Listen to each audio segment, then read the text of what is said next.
Today's VRS quick tutorial is for the Global Mazda MX-5 Cup at the Tsukuba Circuit on iRacing. I'm VRS coach and Coanda Sim Sport driver David Williams, and today I'll be showing you how to get fast and consistent lap times on this technically challenging course. But before we get started, I want to let you know that this new build for Season 3 2021 is quite different. The car no longer has a classic H-pattern manual gearbox. It now has a sequential one with auto blip, so there's no need to operate the clutch anymore during shifts, meaning no more heel and toe. Gearing has also changed, and to me the car feels a little more understeery than before. Ultimately though, it drives similarly. Okay, let's take a look. From your previous lap, you'll be approaching turn 1 in third gear on the far left with 2 tyres on the white line. Start your braking about 2 car lengths before the tall fence on the left. Turn in quite early and downshift all the way to first gear while trail braking into the corner. Hug the curbing but avoid too much contact with it. You'll be apexing late and getting on the throttle early. Aim to be full throttle by the time you pass the dry grass patches on your right. Use all of the exit curbing like this. Staying left and heading through turns 3 and 4 as you upshift to third. Straight line both curbs, running fully over the right one, and begin hard braking to about 80% just before the tarmac becomes darker.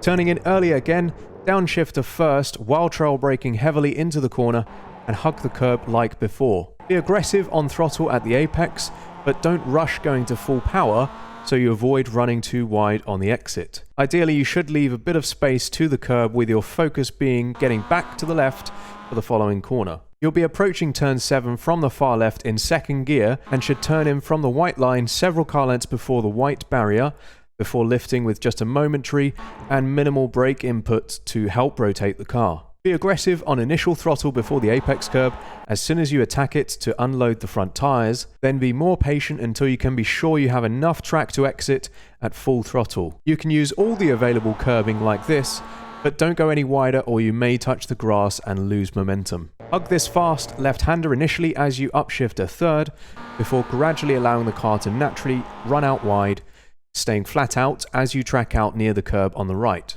Maintain steering so that you can bring the car back over to the left again, aligning yourself for the following hairpin. To properly attack the last hairpin, you should be apexing the left side of the track at the kink where you should start your braking. Brake hard, in a straight line initially before tightening your line into an early entry before the barrier on the left, just like in previous hairpins. Downshift through the gears to first while trail braking hard. Hug the curb again and get on the throttle very aggressively just after the apex, ensuring that you wait until you have rotated the car properly on the brake first. There's a patch of dry grass here to the inside of the ideal apex point. Allow the car to run the exit curb just before it ends. Stay left as you head down the straight for the final corner. You should be just reaching 4th gear as you approach turn 12. Start your turn in with your outside tyres on the white line just before you reach the barrier on the left, staying flat out initially before approaching the middle of the track and braking no more than 30% as you gradually bring the car towards the inside of the corner. Downshift to third as early as you can and don't make contact with the curb too soon.